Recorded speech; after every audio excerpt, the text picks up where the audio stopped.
This was one of those questions that instantly changed the mood in the room. It wasn't really about base names. It was about why the military seems to be drifting back toward honoring Confederate figures at all, and what that says about the country's values. What makes it uneasy is how recent this fight still is. Those names only came down not long ago, so bringing them back, even indirectly, feels less like tradition and more like reopening something that never fully healed. At its core, the question was simple but heavy. Who does the nation believe deserves honor? Senator King. Mr. Secretary, I'm somewhat puzzled. I grew up in Virginia where Robert E. Lee was revered.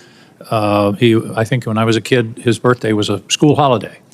But as I grew older and learned more about American history, I learned that he fit the classic definition of a traitor. He took up arms against his country. He broke his oath as a member of the United States Army, which he took upon entering his career at West Point. Why are you going through these incredible gymnastics, finding current soldiers or other soldiers to rename? And you slipped a minute ago. You said we're returning these bases to their original names. Robert E. Lee, leading general of the Confederacy, Pickett, the other names. Why are you doing this? I don't understand what the motivation is to rename bases for people who took up arms against their country on behalf of slavery. What possible motivation can there be for this? Who is telling you to do this? Who is urging you to do this? Senator, the veterans and service members across the country who have deployed from Fort Bragg or Fort Benning or Fort Hood or Fort Pickett, there's a legacy, there's a connection to those bases and to those places, to what they trained for there, what they did for, and what they came home back to. That matters to them. Ask enough of them, as I do, all the time, before and later. And we recognize the service of those who were put into the replacement. No one's disputing that. I would never dispute that. What we're looking at is erasing history, erasing names, erasing base names that service members are tied to. Talk to people that serve at Bragg. Ask people that serve at Fort Bragg or Fort Benning if they like the fact that the names have been returned. And to a man and to a woman, they will tell you, thank God we're back to Fort Bragg, and thank God we're back. And thankfully, because so many men and women in this country have served, there's a Benning and a Bragg and a Pickett and a Hood has a Silver Star or a Medal of Honor that we could rename the base to because of the limits of what Congress allowed us to do. So this is something we've been proud to do, something that's important for the morale of the Army, and those communities appreciate that we've returned it back to what it was instead of trying to play this game of erasing names. We're not erasing history, Mr. Secretary. We're recognizing history and recognizing that mistakes have been made in this country. The greatest of all was the Civil War, where people took up arms against their country on behalf of the institution of slavery. And to continue the practice of recognizing those people and honoring them by the naming of these bases is, I believe, an insult to the people of the United States. Let me talk about the budget. I don't understand why the budget is coming to us in two pieces. Why not give us an honest base budget instead of putting a piece of it in recognition, in reconciliation? As I understand it, OMB is saying we're going to have a flat defense budget for the next 4 or 5 years. Are we planning reconciliation every year from now on? Why not give us an honest budget telling us what your priorities are, and then we can consider it. This committee always works in a bipartisan basis on a defense budget. We all want to see some increases in the defense budget, and yet you're giving us this this fake, here's a piece of the budget, here's another. You're cutting in the base budget, you're cutting shipbuilding in half and saying, well, we're going to make it up in reconciliation. Are we going to have reconciliation every year, which basically, by the way, puts a significant part, 10 or 15% of the defense budget, in an wholly partisan decision-making process, whereas in the history of this committee, it's always been bipartisan. Why are we doing it this way?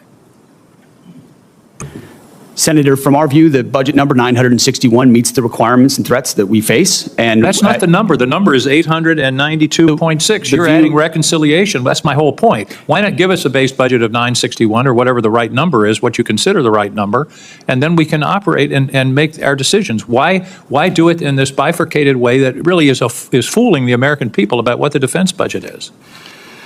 We're not trying to fool anybody, sir. It's two bills, one budget. We're working with OMB, and we feel very comfortable with the number of $961 billion. Why don't you give us a straight-up budget for the Defense Department? That's my question. Senator, this is a straight-up budget for the Defense Department. It's a It is 13% not. increase over what Joe Biden It is a gave us. two-part defense budget. Part of it is in reconciliation instead of in the budget that's being presented to this committee. This committee only has a partial review of the budget. I don't understand why we can't have an honest, straightforward budget instead of this son of Oko that you're putting over on us. Thank you, Mr. Chairman. What you just saw wasn't really a squabble over symbols. It felt like a collision between two ways of remembering the country itself. Angus King wasn't just challenging Pete Hegseth. He was pressing a deeper question.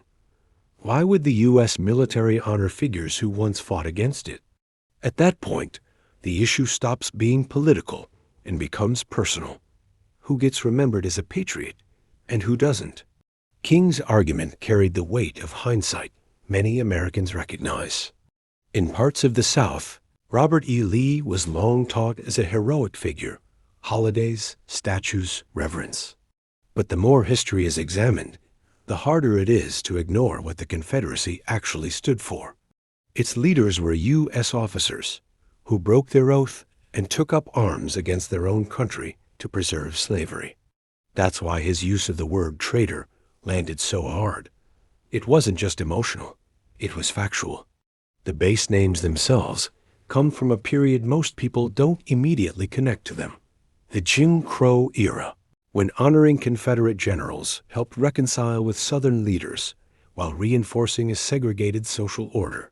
So, removing those names recently felt, to many, like a long overdue correction, not an erasure. But restoring familiar names, even in the name of tradition or morale, hits a different emotional chord for veterans who trained and served there. For them, the names are tied to memory and sacrifice, not ideology. And that's the real tension. One side sees restoration as honoring soldiers' lived experiences. The other sees it as elevating men who fought against the nation those soldiers served.